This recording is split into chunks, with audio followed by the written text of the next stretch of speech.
Good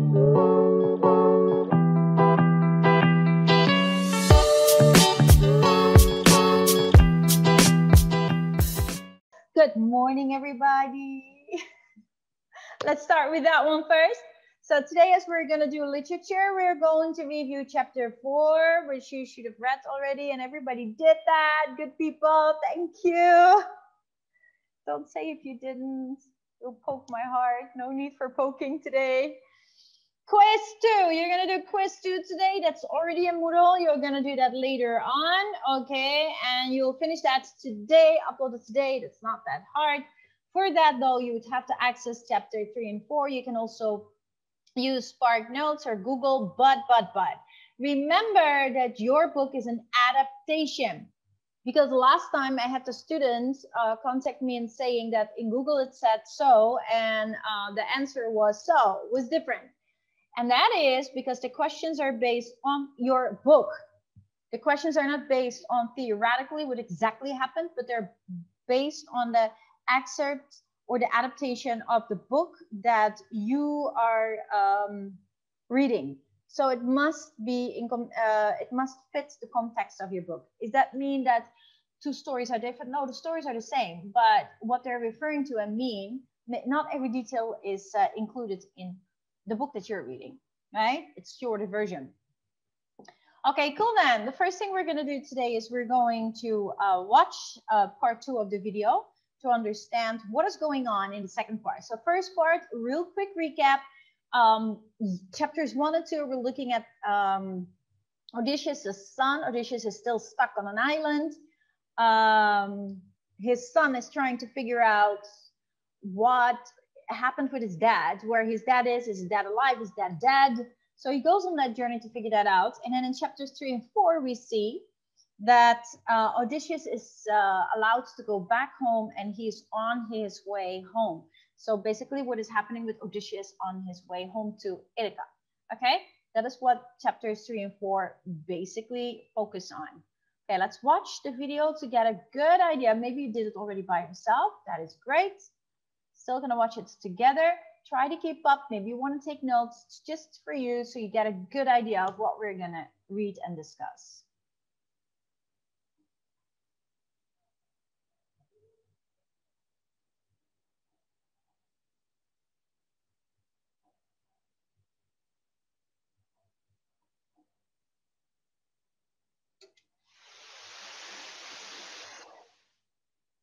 In the previous section, Zeus and Athena came to the agreement that Odysseus should be allowed to leave Calypso's island, so they dispatched the god Hermes to tell Calypso. Odysseus builds a ship and sets out from Calypso's island. He sails along smoothly for 18 days, but just when he's in sight of the island of Phaeacia, Poseidon sees him. Poseidon is still angry with Odysseus for blinding his son, the Cyclops Polyphemus, so he creates a storm. Odysseus' boat is smashed to pieces, and he's adrift at sea for 3 days before he finally makes it to Phaeacia. Odysseus passes out in a grove by the beach. Eventually, he's awakened by the sound of young women playing nearby. He's completely naked because he stripped off his clothes to swim better, and as he comes out of the bushes, he meets Nausicaa, the daughter of Phaeacia's king, Alcinous. Nausicaa and her maids feed and clothe Odysseus, and Nausicaa invites him to her father's palace. Odysseus makes his way to the palace, where he finds King Alcinous and Queen Arete. They invite him to join them, and Odysseus tells them how a shipwreck killed all his crew and left him stranded on the island of Ogygia, where he was held by the nymph Calypso for 8 years. Alcinous promises that the next day one of their ships will take Odysseus home. Before sending Odysseus off, the Phaeacians have a day of games and feasting, where the men compete in different sports. Odysseus wins at the discus, and over the course of the day, the blind bard Demodocus sings several songs. One song is about how the Greeks defeated the Trojans. They built a giant wooden horse, and inside hid their best warriors, including Odysseus. The main Greek force sailed off like they were leaving, and when the Trojans took the horse into their city, the Greek soldiers broke from cover and slaughtered them. Odysseus starts crying while the bard sings about the Trojan War, so King Alcinous asks him to tell his story. Nobody knows at this point that this stranger is the Odysseus from the song, and Odysseus begins telling his tale. After the Greeks defeat the Trojans, Odysseus and his men set off in 12 ships for home. The first thing that happens is the wind blows their ships to the city of Ismarus. They sack the city, killing the locals and plundering anything valuable. They sail south, but just as they round Cape Malea, the wind blows them off course again, and they end up in the land of the Lotus Eaters. Odysseus sends 3 men out to get information about the inhabitants. When the Lotus Eaters give them the lotus fruit to try, they lose all interest in returning home. Odysseus has to drag them back to the ships. They reach the land of the Cyclops, and Odysseus takes some men and a very strong wine that a priest of Apollo once gave him, and goes exploring. They find the home of one of the Cyclops. The Cyclops isn't there, so they have a look around and eat a bunch of his cheese. After a while, the men want to leave, but Odysseus wants to wait for the Cyclops to come back, so he can see what he looks like and find out if he'll offer them gifts. The Cyclops comes back with his flock of sheep and goats, and when he lights his fire, he sees Odysseus and his men hiding. The Cyclops has already placed a boulder over the mouth of the cave, closing off any escape. Odysseus tells the Cyclops who they are, and says the Cyclops should follow custom, and feed them, and maybe give them a gift. But the Cyclops grabs 2 of Odysseus's men, wraps them on the floor to kill them, then tears them apart and eats them. After that, he stretches out and goes to sleep. Odysseus thinks of killing the Cyclops by stabbing him through the liver, but he and his men would never be able to move the boulder from the opening of the cave, so he decides to think of another plan. In the morning, the Cyclops kills and eats 2 more men, then takes his flock out and puts the boulder back over the doorway. Odysseus sees the Cyclops' giant club and gets an idea. They cut out a long piece and sharpen it, creating a spear, then char the end in the fire to harden it. Odysseus hides the spear. The Cyclops returns and brings his whole flock inside. He eats 2 more of the men. Odysseus pours him a bowl of the strong wine he has, and the Cyclops likes it so much, he says he's going to give Odysseus a gift. But first he wants to know Odysseus' name. Odysseus says his family and friends call him Nobody, and the Cyclops says his gift to Nobody is to be eaten last. After finishing off 3 bowls of wine, the Cyclops passes out drunk. When the Cyclops is asleep, they jam the spear into the Cyclops' eye. The Cyclops screams out in agony over and over, drawing the other Cyclops in the area to see what's wrong. They address him by name, calling him Polyphemus, and ask him if someone is killing him. Polyphemus replies that nobody is killing him, so the other Cyclops assume he's fine and leave. Odysseus has another idea. To get out of the cave, Odysseus orders his men to tie themselves to the undersides of the Cyclops' sheep. When the Cyclops lets his flock out in the morning, he searches for Odysseus and his men, but he only feels the tops of his sheep and goats, allowing Odysseus and his men to escape. They get back to their ship. Odysseus yells to the Cyclops that if anyone should ask who blinded him, tell him it was Odysseus of Ithaca. Polyphemus prays to his father, the god Poseidon, that Odysseus of Ithaca lose all his men and find only pain at home. Poseidon hears him, and that's how his grudge against Odysseus begins. After some more mishaps, including a run-in with giants called the Laestrygonians, in which more of Odysseus' men are killed, they arrive on an island called Aea. The men split into 2 platoons, and a little while later, Eurylochus, the leader of the 2nd platoon, comes running back to the ships. He tells Odysseus that they found the palace of a woman named Circe, who invited them all in, and none of the men ever came back out. He thinks they should leave immediately, but Odysseus says he's going to go find the men. What they don't know at this point is that Circe turned all the men into pigs. As Odysseus hikes toward Circe's palace, he meets the god Hermes in the woods. Hermes tells Odysseus what happened to the men, and he offers Odysseus a magic drug that will keep Circe's spell from turning him into a pig. He says as soon as Circe tries to change Odysseus, he should run at her with his sword like he's going to kill her. She'll try to get him into bed, but before Odysseus goes to bed with her, he has to make her swear an oath that she won't do anything else to harm him. Odysseus does everything exactly as Hermes instructed. He makes her swear an oath that she'll never plot to harm him. He also makes her free his comrades. Circe goes out and lets the swine out of the pen. Then she turns them all back into men. She tells Odysseus to head back to the ships and bring the rest of his crew back to her palace. They end up staying for a year, lounging around and getting fat, until the men finally tell Odysseus it's time to go home. Circe says before Odysseus can go home, he has to visit the underworld, to see the ghost of the blind prophet, Tiresias. He can tell Odysseus how to return home. So Odysseus and his men set out, and eventually arrive at the House of Death. He does everything exactly as Circe commanded. He kills 2 sheep, and when he pours their blood into the trench, thousands of ghosts appear around him, competing to drink the blood. Odysseus speaks to the ghost of Elpenor, one of the men who sailed from Troy with Odysseus. He died at Circe's house after he fell off a roof and broke his neck, and his body was never buried. He asks Odysseus to return to Circe's island and burn his body in full armor. Tiresias comes forward. Tiresias tells Odysseus that he and his men will land on an island called Thrinacia, where they will find cattle. These belong to Helios, god of the sun. If they leave the cattle unharmed, they may all return home alive. But if they kill even one, all of Odysseus' men will be killed and his ship destroyed in the journey to Ithaca. He also says Poseidon is angry that Odysseus blinded his son, the Cyclops, and he tells Odysseus how to appease him. If he does all that, he'll die a painless death at a ripe old age.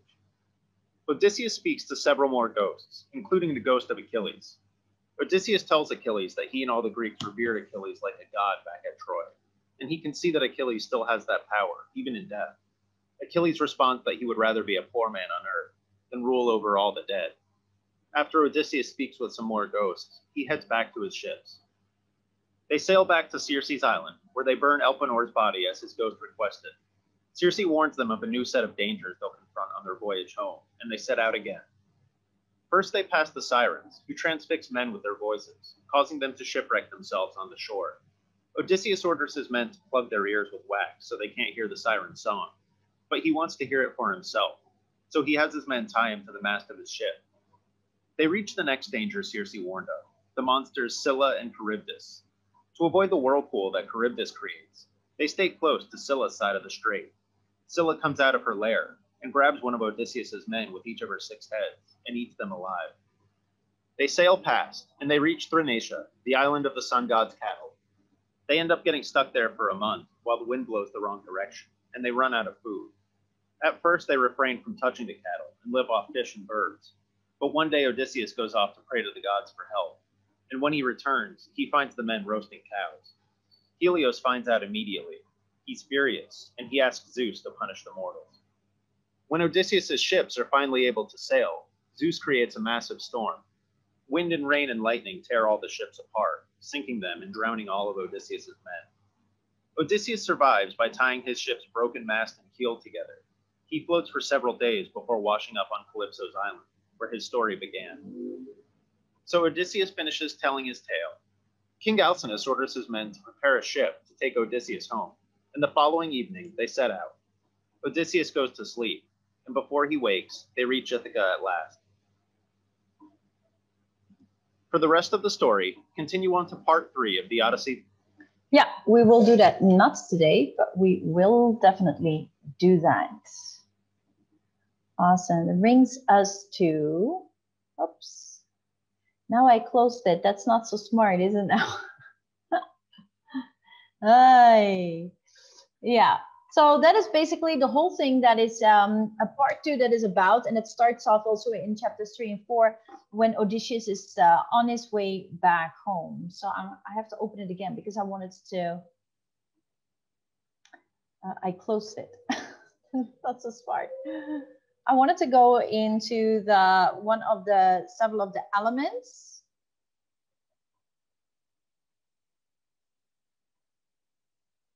Okay.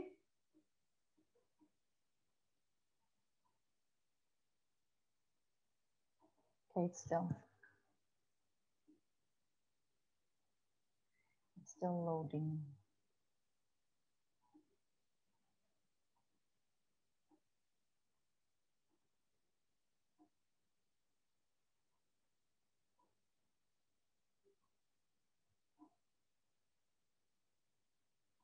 Okay.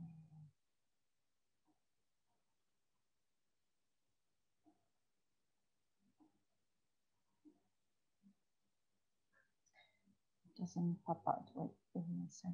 The loading takes a bit long. Okay. So basically here with the main ideas, it should actually pop up here. Let me just click it. There we go. Okay, so basically what we're looking at here are themes, plot analysis, protagonist, antagonist, setting, motive, symbols, genre, allusion, style, point of view, tone, foreshadowing, key facts, and what makes Odysseus the man of twists and turns. Now, you can read this by yourself, as I told you before. Everything is in this Spark Notes, also about the summary of every chapter, the characters, the quotes for the study, anything for writing, it's all in here, right? So you could just access this to click it and voila, here you go. But for today, what we're going to look at is a little bit of this. Now, the first thing is the point of view. I want to ask again, I'd like to ask Aksara, what point of view is this book written in?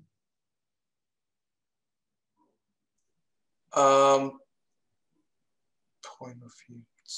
Okay, so we have, just as a reminder, we have the first point of view and we have the third point of view.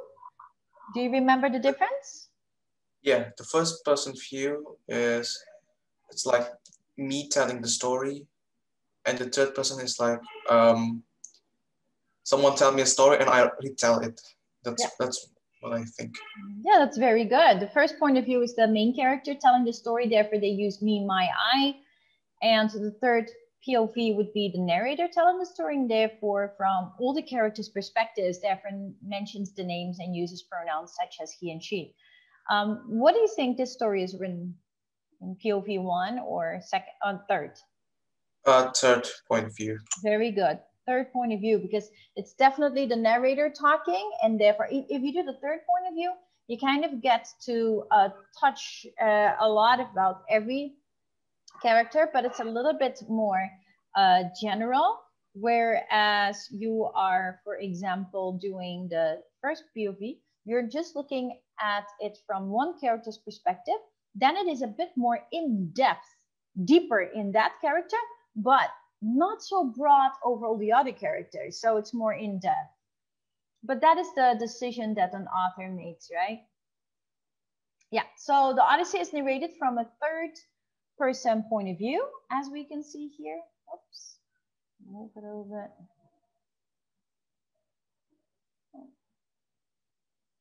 By a narrator who has invoked the divine authority of the muse, which allows the narrator to know everything and understand all the characters' thoughts and feelings. So it's like omniscient, yeah? It's like an omniscient narrator that gets to see and know everything. Yeah, remember,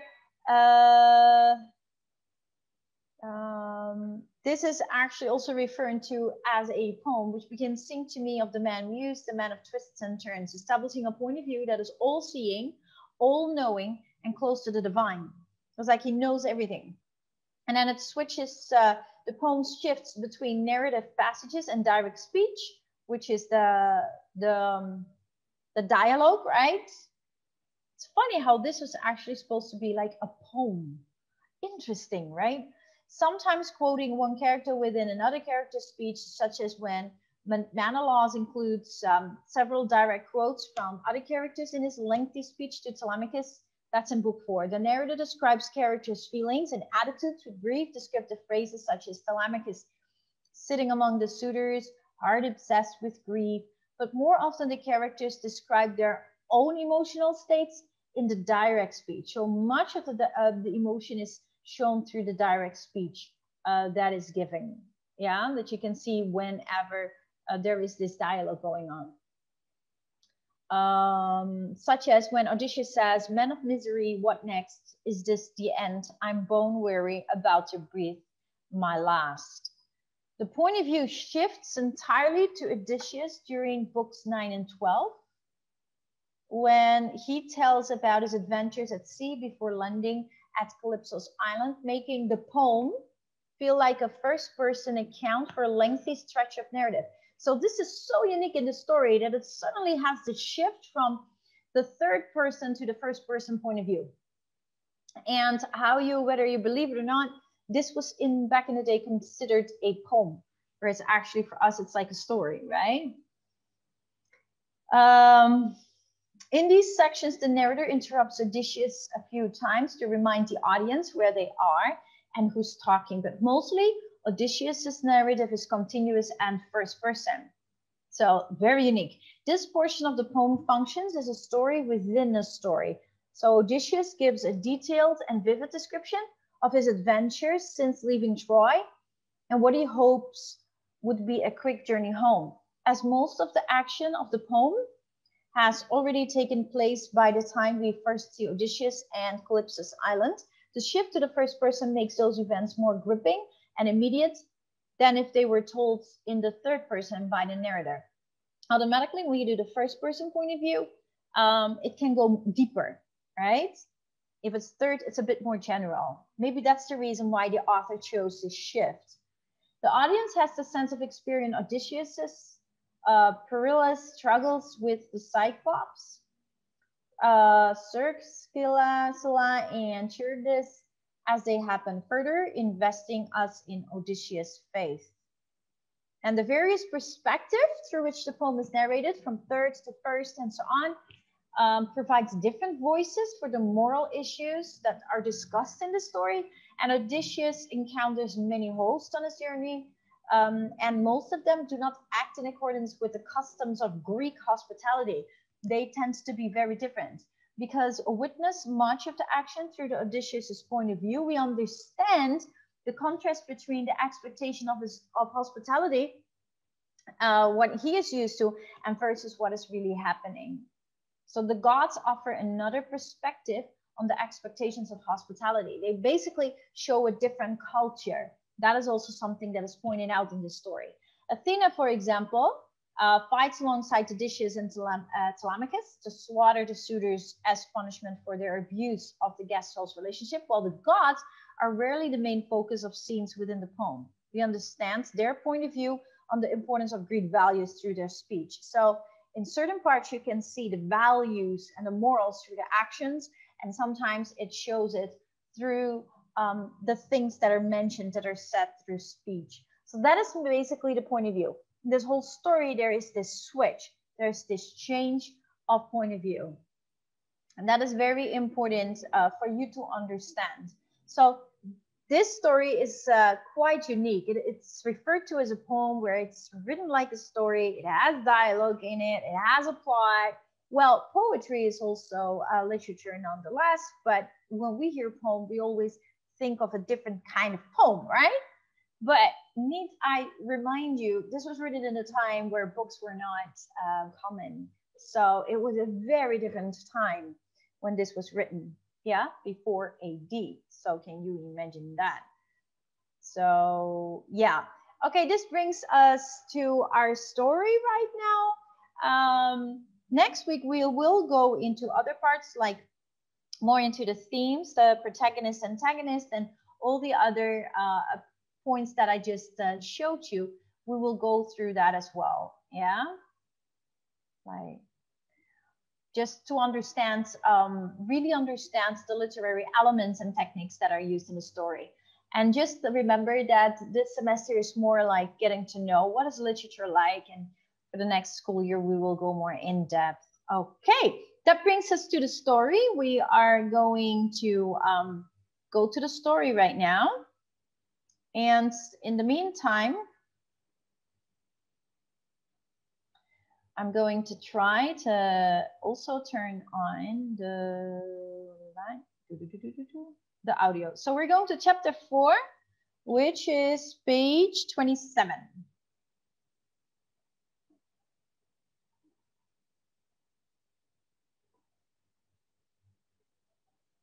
Chapter 4. With the Phaeacians.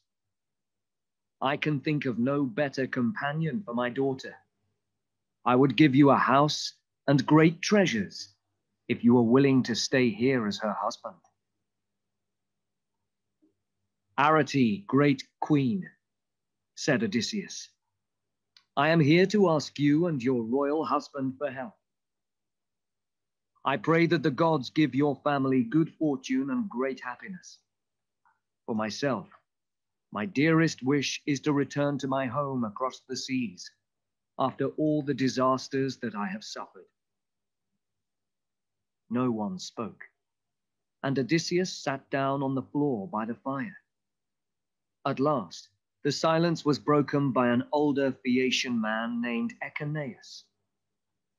My king, it is not right to let this man sit on the floor. Offer him one of our silver chairs to sit on, and ask the servants to bring him some wine. We should pray to Zeus, protector of strangers. Alcinous did as Echeneus suggested. giving Odysseus the seat where his favorite son usually sat. When Odysseus had had food and drink, Alcinous said, "Phaeacians, we have eaten well. Now it is time for you to return to your homes for the night. In the morning, we will decide how to arrange this stranger's safe return to his homeland." The Phaeacian guests left the room. While the servants cleared the tables, Arete looked more closely at Odysseus and recognized the clothes that he was wearing. She herself had made them with her lady's help. "Sir," she said, "who are you? And who gave you those clothes? Did you say that you have come here from across the sea? Great Queen, it would be boring for you to listen to all my troubles, as the gods have sent me so many. But I will tell you this. I have come from an island far out to sea, the home of the goddess Calypso. Before that, I was traveling with my companions, but they all died when Zeus destroyed our ship. Only I managed to stay alive by holding on to a piece of the broken ship until the winds blew me to Calypso's shore. For 7 years she tried to win my love, and for all that time I was an unhappy prisoner on her island. But finally she allowed me to leave. I made a raft and sailed safely until I caught sight of the mountains here in Phaeacian lands. But then Poseidon sent a storm to destroy my raft, and I nearly lost my life many times as I swam to your shore." Okay, one more.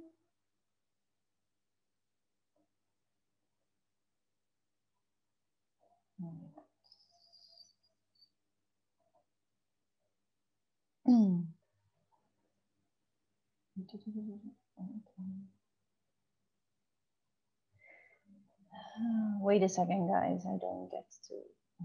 Let me go from here.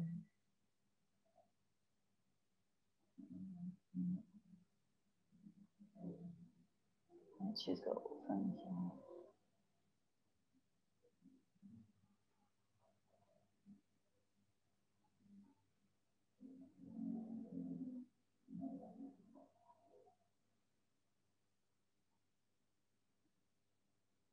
Why is this long?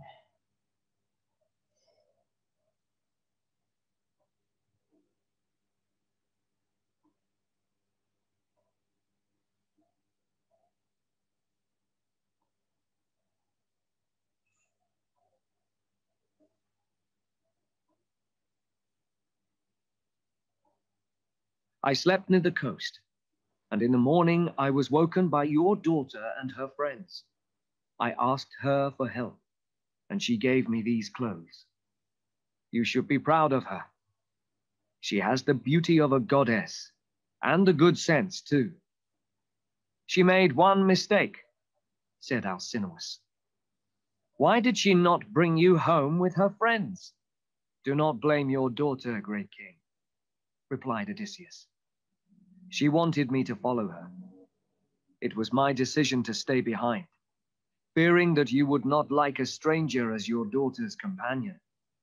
My friend, I can think of no better companion for my daughter. I would give you a house and great treasures if you were willing to stay here as her husband. But we will not keep you here by force. Tomorrow you can make your voyage home. It will only take a day. It does not matter how far you are going. You will soon learn why the Phaeacians have such a good reputation as seamen." Odysseus's heart filled with happiness as he heard Alcinous's words. Arete showed him to the bed that the servants had prepared for him, and he spent the night dreaming of a happy return to Ithaca. In the morning, 52 young men were chosen as the crew for the voyage to Odysseus's homeland. They prepared their boat down at the port, then came to the palace for a meal. When they had eaten, Alcinous called for his bard, Demodocus. Demodocus, the gods have given you a special gift. Your songs never fail to please our ears, whatever subject you choose for your story. Sing. Demodocus sang of the Trojan War and the argument between Odysseus and Achilles that had started a great wave of disasters for the Greeks. As Odysseus listened to the bard's song, he put his hands over his face and cried. He tried to hide his tears from the Phaeacians, but Alcinous noticed his sadness. Not wishing to upset his guest, he stopped Demodocus after a pause in the song. Good people, we have enjoyed the food and the song. Now let us go outside and show our guest that the Phaeacians are also good sportsmen.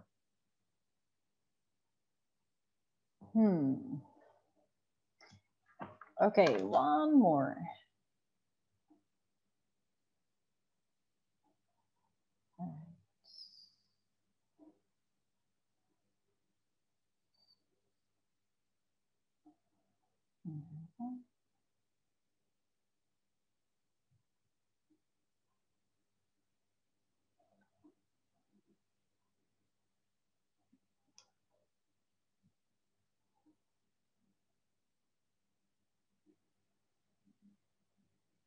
Everyone followed Alcinous to the city's meeting place.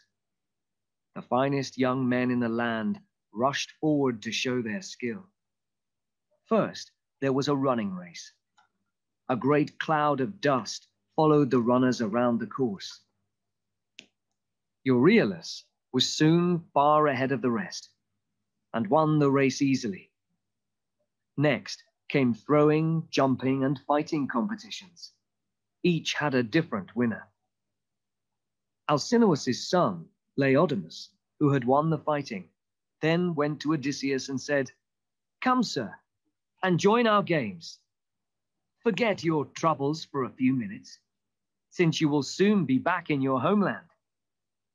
If you are good at sport, there is no better way to make a famous name for yourself." Odysseus replied, "My heart is too full of sadness to play in your games.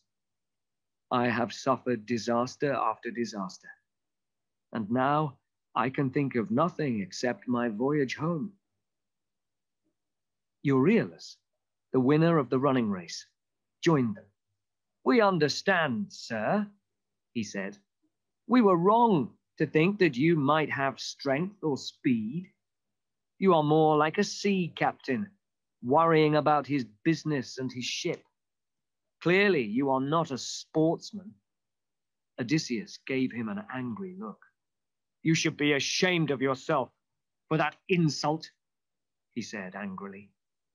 "Some men do not have the fortune of good looks, but they win popularity with the people for their fine intelligence and wise words. Others, and you are one, are good-looking but arrogant, with no good sense at all. Your words have angered me. I am not unskilled at sport, as you suggest, but after years at war and on the stormy seas, I am not as strong as I once was. I will join your competition, though, if you wish it. I will not listen to more of your insults." Odysseus jumped from his seat and picked up a stone disc, much bigger than the ones that the Phaeacians usually used. Putting all his weight into the throw, he sent the disc flying through the air. It landed far beyond the throw that had won the competition earlier. Okay, cool. We're going to continue reading ourselves. I'd like to ask Budi to continue with Odysseus turns to the Phaeacians. Budi, can you continue? Yes, miss. Can you continue reading? Cool. From the Odysseus jump. Odysseus turned Oh, yes, yes. to Okay, the miss. Phaeacians with a smile. Yeah. Okay. Odysseus turned to the passage with a smile. Now beat that if you can, he said. But I will probably make an even longer throw in a minute. You said that you wanted a competition. Well, I am happy to beat you in a fight, or with a bow and arrow. I am confident that I can win at anything except running. I am weak after my days at sea, and a younger man will probably be faster on his legs. That's very honest of him. Thank you, Budi. Well done. Aksara, can you continue?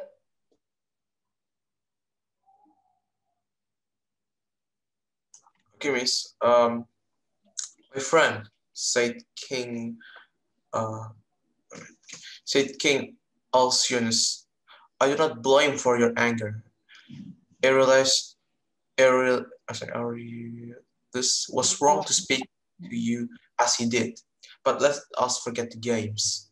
When you are at home with your wife and children, I want you to tell them of our special Pickens skill. We are not the world's greatest fighters or throwers, but we can run fast and we are excellent seamen. We are also very proud of our fine food, music, and dance at our dinners, and of our wonderful hot baths and comfortable beds. So come, forget the games, and let our dancer perform for you. And later our bard, Demodicus, can entertain us with his song. Thank you. Well done. See how this in that time it was, now we would say showing off, right? But it's kind of their way of showing what their ethnicity is, what their uniqueness is. Quite funny though. Ricky, can you continue? His words?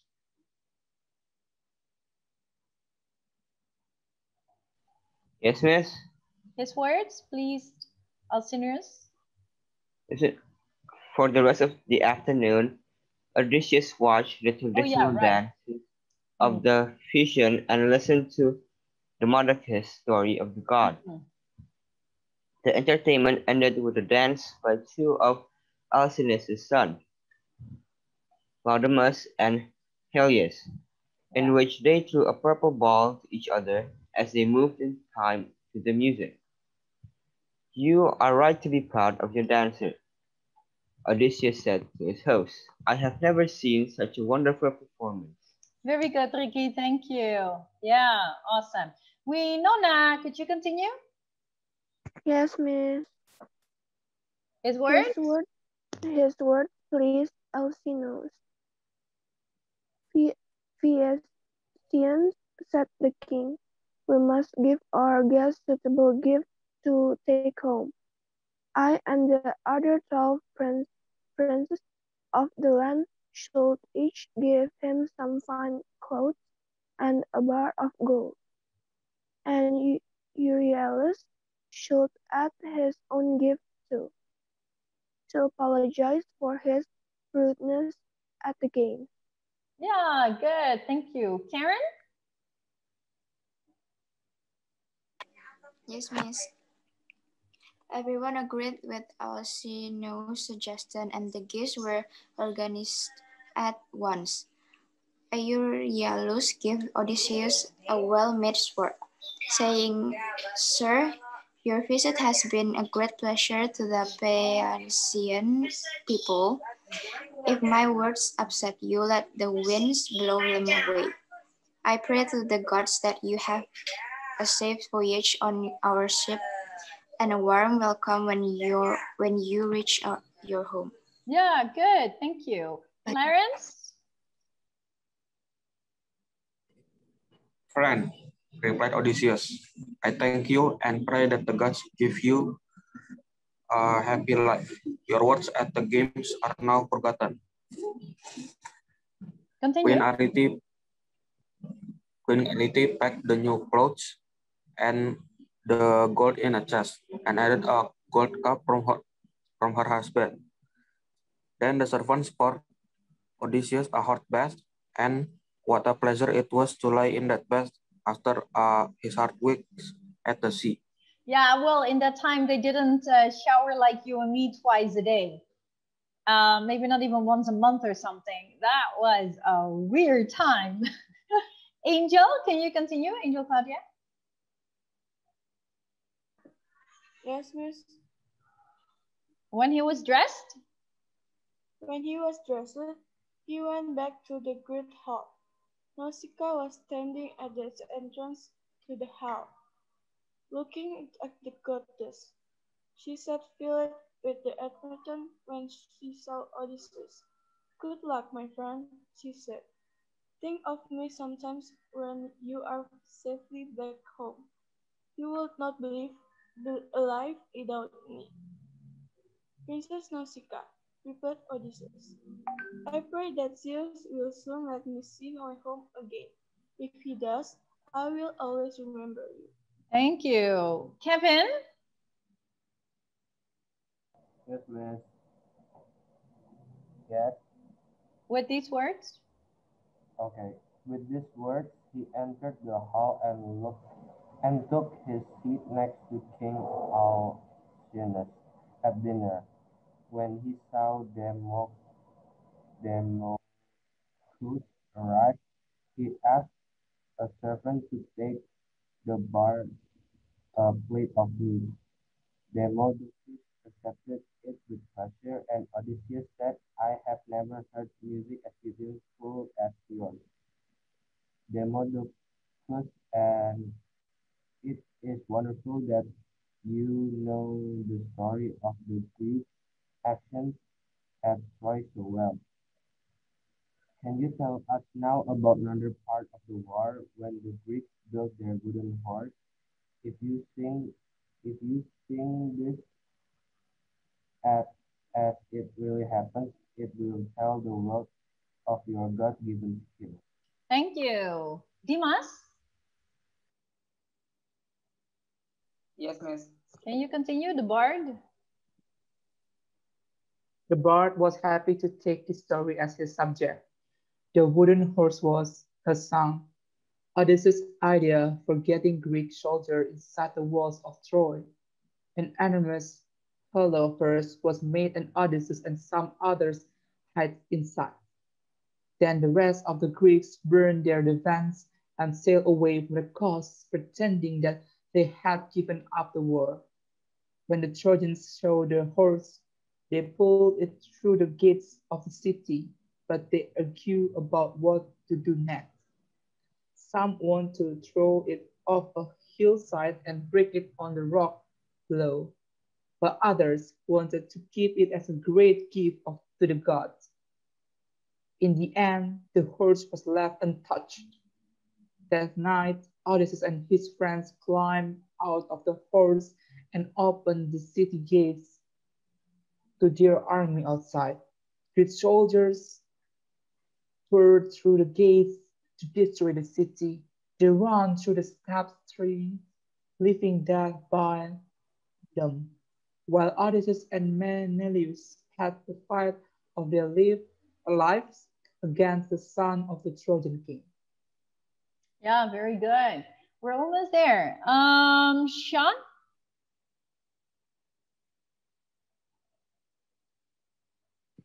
Yes, miss. While the bard was singing? While the bard was singing, tears ran down Odysseus' face. When Alcinous noticed his guest's condition, he said, Phaeacians, though Demodocus tells his story beautifully, it does not please everyone in the room. Since we began our meal, our guest has been crying bitterly. Let us stop the story now so that he can enjoy his last evening with us. We do not want to upset him. Right. Thank you. Okay, last, Kanya, Arvin. Answer. You should tell us now who you are. Where is your home? Our seamen will need to know where to take you, and tell us about your life and your travels. What places have you visited? What sights have you seen? And explain why our part stories of the Trojan War caused you so much unhappiness. Did you know someone who died at Troy? Did you lose a good friend or someone from your family? Yeah, thank you very much. That is the last part of chapter 4. Then it continues to chapter 5. Very good. So we know now that in this story, basically, it starts off with the first point of view as the narrator tells it. The third person point of view as the narrator tells it, and later has a switch later on in the story to the first person point of view. And the reason is just to get a better insight of what the character is thinking and feeling. Yeah. Okay, so this is originally a poem written as a story. We know also that there's a lot of war going on back in those days. In that time, they talked a lot about war. Men were portrayed as strong and masculine and, in charge. And women were more portrayed as weaker, as having a need of protection. And there was a lot of the idea of romance in it as well. Yeah, you can see here, besides the gods, they didn't have any scientific facts, so they didn't know about the world. So in order to make sense of the world around them, they came up with ideas in gods and whatsoever. So you can see here how easily they married or gave their daughter out for marriage. A father could just give his daughter to someone and not even asking the daughter, would you want to marry him? But he would just give her away. So that's a time that we don't even understand. Okay, next week we are gonna go a bit deeper into antagonist, protagonist, and more elements of the story. This is it for today. Please remember to do your quiz too. Yeah, today. And that's it basically. I will see you again on Thursday. Right. Have a great day, guys. God bless you. It was great seeing you today. Bye-bye. Miss Sylvie. Yeah, yeah. When is the last day? When is the last time we submit the second quiz? Oh, right. Well, today is best. Today, always on the day, but you have time until tonight. Yeah. Okay, Okay. Miss, Cool. thank you. Thank you, Dimas. Thank you, guys. Bye bye.